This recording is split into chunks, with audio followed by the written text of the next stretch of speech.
Bonjour, nous sommes tous plus ou moins plongés dans l'hédonisme. Cette doctrine philosophique a comme principe et morale recherche du plaisir et évitement de la souffrance.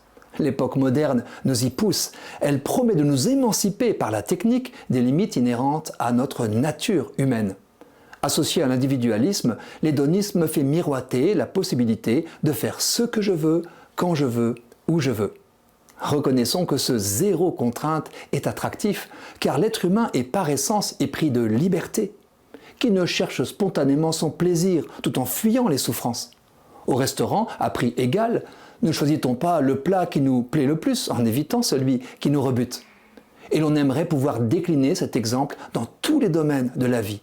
Métier, travail, biens matériels, relations, sexualité, lecture, sport, voyage et même vie spirituelle. La civilisation des loisirs est aussi celle du plaisir. On y travaille aussi peu que possible et l'on y jouit autant qu'il est possible. De là à en faire une morale absolue, il n'y a qu'un pas que nous sommes nombreux à ne pas vouloir faire.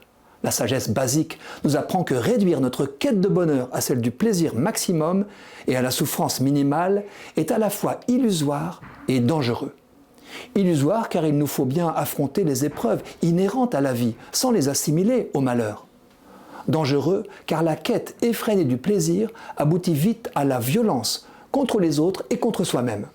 Que le plaisir soit bon est une chose, qu'il soit un absolu en est une autre. Il devient alors une idole. Je suis tombé un jour sur un texte du livre de la sagesse listant les conséquences du culte des idoles. Il m'a frappé par sa modernité. Accrochez-vous. Avec leurs orgies furieuses aux coutumes extravagantes, ils ne gardent plus aucune pureté, ni dans la vie, ni dans le mariage. L'un supprime l'autre insidieusement ou l'afflige par l'adultère. Partout pêle-mêle, sang et meurtre, vol et fourberie, corruption, déloyauté, trouble, parjure, confusion des gens de bien, oubli des bienfaits, souillure des âmes, crime contre nature, désordre dans le mariage, adultère et débauche. Fin de citation. Voilà à quel malheur aboutit l'hédonisme. L'intempérance généralisée provoque des drames généralisés. Alors devrions-nous nous résoudre par frustration de nos désirs à une autre forme de malheur? Évidemment pas. Ceux qui sont passés de l'intempérance à la tempérance, en quelque domaine que ce soit, témoignent de la joie de leur libération, éprouvée quand ils ont vaincu l'idole qui pourrissait leur vie. Alcool, drogue, sexe, passion, argent, pouvoir, gloire, etc. La liberté qu'ils ont conquise consiste à choisir non pas ce qui fait plaisir, mais ce qui est bon, bien et vrai. Sont concernés les grands choix de l'existence, mais aussi les petites décisions quotidiennes.